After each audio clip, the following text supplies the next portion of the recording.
No one in the town remembered when the house was built. It stood at the far edge of the road, past the last mailbox, where the asphalt thinned into cracked gray patches and then gave up entirely.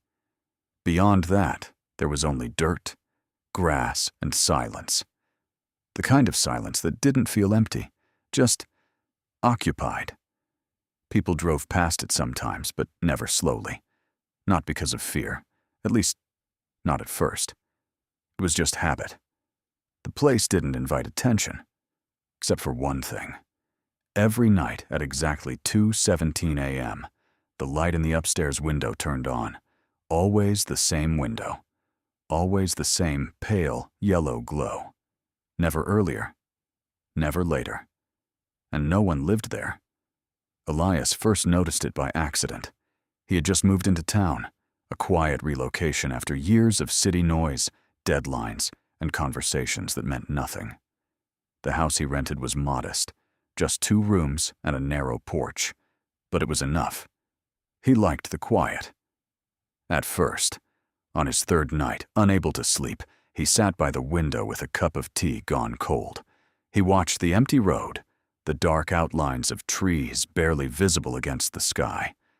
And then, at 2:17 precisely, the upstairs window of the distant house lit up. Elias frowned. He hadn't noticed the house before. It seemed wrong. Not broken. Not abandoned in the usual sense. The structure looked intact, even clean, in a way that suggested care. But there was no movement, no signs of life, no car, no sound. Just that light. It stayed on for exactly 12 minutes. Then it went out. The next night, he waited. 2:17. The light turned on again. Exactly 12 minutes.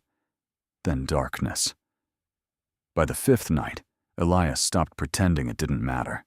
He asked around. At the small grocery store, the cashier barely looked at him when he mentioned it. "The house at the end of the road," she nodded once. "Yeah. Who lives there?"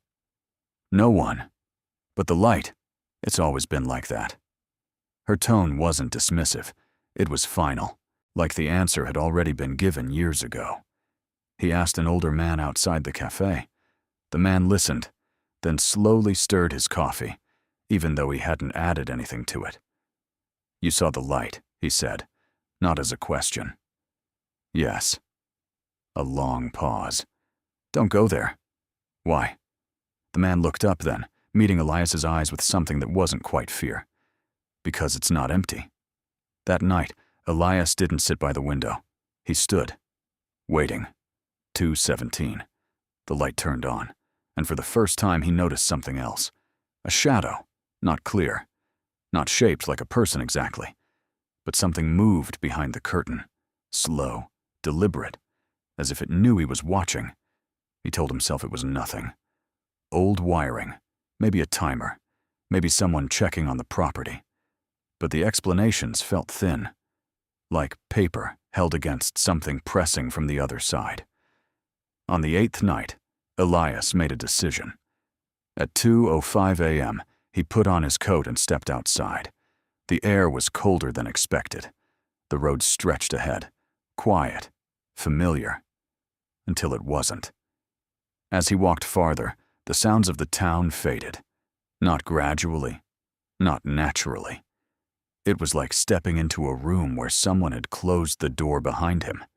His footsteps became too loud. The wind stopped. Even the distant hum he hadn't realized was always there. Gone. He reached the house at 2:16. Up close, it looked different. The paint wasn't peeling. The windows weren't broken. There was no dust on the porch railing. It didn't look abandoned. It looked paused. 2:17. The light turned on, right above him. Elias froze. For a moment, nothing happened. Then, a faint sound. Footsteps. From upstairs. Slow. Measured. Walking toward the window. Elias didn't move. He couldn't. The curtain shifted slightly. Just enough. And behind it, something stood. Not fully visible. Not entirely hidden. But it was there. Watching him. Then the front door opened. Elias didn't remember deciding to step inside. Later, he would try to recall the exact moment, whether he was invited or pulled, or simply followed something that felt like a thought that wasn't his. But the memory wouldn't come. Only the feeling remained, that the house had been expecting him. Inside, the air was warm, not stale, not dusty. Warm, like someone had just been there. The hallway stretched longer than it should have. The walls were lined with photographs. Elias glanced at them as he walked. At first, they seemed normal. Families, people, smiling faces. But then, he slowed. Every photo was taken inside the house, and every photo showed the same person. Standing in different places, at different times, always facing the camera. Always with the same expression. Neutral. Waiting. Elias stepped closer to one of the frames. The man in the photo looked ordinary. Dark hair, pale face, eyes that seemed slightly off. Not wrong, just not entirely present.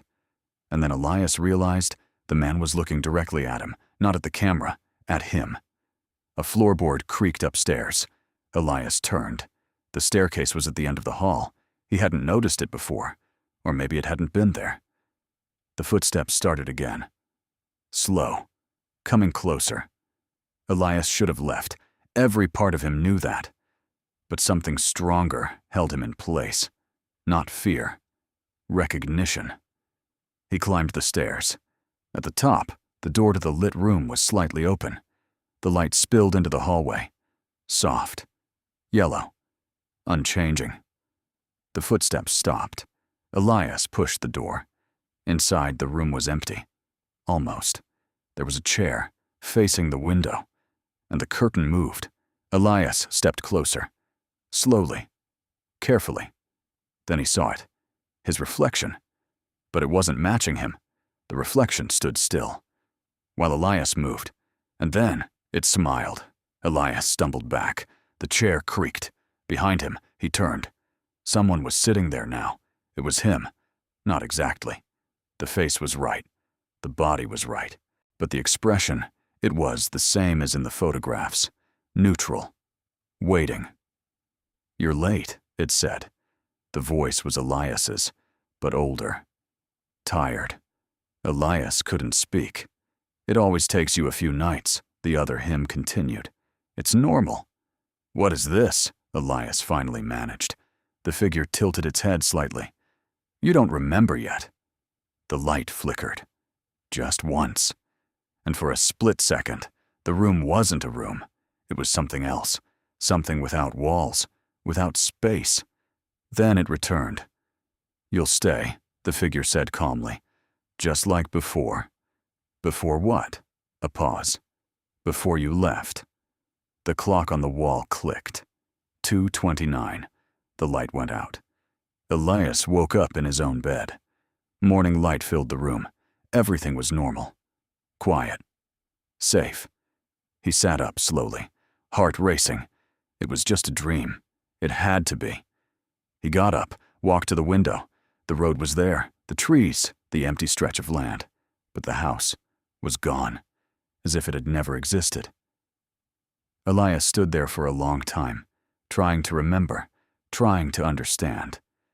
Then, something caught his eye, his reflection, in the glass. It wasn't moving. And slowly, very slowly, it began to smile. At 2:17 a.m. that night, a light turned on in an upstairs window that no longer existed.